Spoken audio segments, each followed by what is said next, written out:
ખરેખર સરેઆમ જ્યાં જુઓ તો એવો હાહાકાર ભૂપત બારવટિયાનો મારે એ વાત કરવી છે.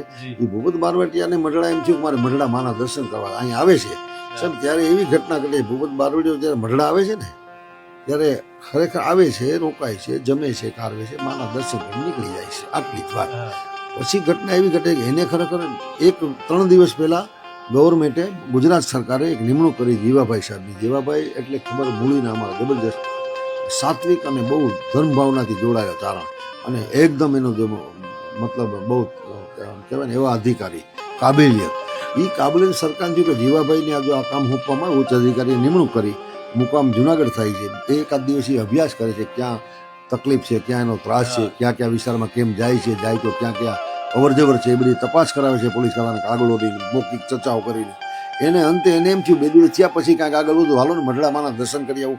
ખરેખર જીવાભાઈ સાહેબ મઢડા આવી માના દર્શન કરવા આવે છે. બહુ શ્રદ્ધાવાન ચારણ જબરા. અમારા તમે એમના દીકરા બિહાર જ્યાં પોલીસ કમિશનર થઈને નિવૃત્ત થયા તો તમે કલ્પના કરો એ આવે છે ત્યારે આઈમાને મળે છે, દર્શન કરે છે, બેહે છે. અને બીજો ડાયરો મહેમાનો હતા એ બધા મળ્યા, ત્યાં બે છે. ત્યારે કોઈ આઈમાં શું સોનબાઈમાં ના કહે પણ કોઈ મહેમાન બેઠેલા વડીલોએ કીધું કે જીવાભાઈ એ તો ઠીક, આજ તમે જે તપાસ કરવા આવ્યા છો, જે બાબતની તમને ગવર્મેન્ટે તપાસ ઉભી છે, એ જ ભૂપત તો 2 દી પહેલા આઈમાના આશીર્વાદ લઈને નીકળી ગયો. ત્યારે જીવાભાઈને ઘરે બને કાંઈ તો અહીં ભૂપત આવે. જોજો ઘટના.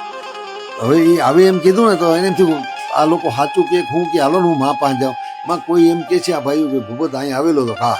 જ્યારે આઈમાં એટલું બધું સૂર્યના કિરણ તો બધા જોજો જોજો જોજો માની એટલું કીધા પછી શું ઘટે છે કે એ ચારણો જે વાતો કરે છે બેઠા છે. ખરેખર ઘટના એવી ઘટે છે કે ભૂપત મઢડા આવ્યા પછી એને એનો હાહાકાર મચાવતો હતો. એને કંઈ આશીર્વાદ દે ને એવું થાય એવું શક્ય જ નથી. પણ એને એમ થયું કે હું માના ચરણ મારે આ ન કરાય. સાહેબ એની દ્રષ્ટિ બદલી જાય છે. કલ્પના તો કરો અમોદ તાકાત જેની વાં જે ઝંઝટ કરવી જોઈએ એ અધિકારીને કાંઈ કરવી નથી પડતી અને સરેઆમ શાંતિ સભે આ જગદંબા સાહેબ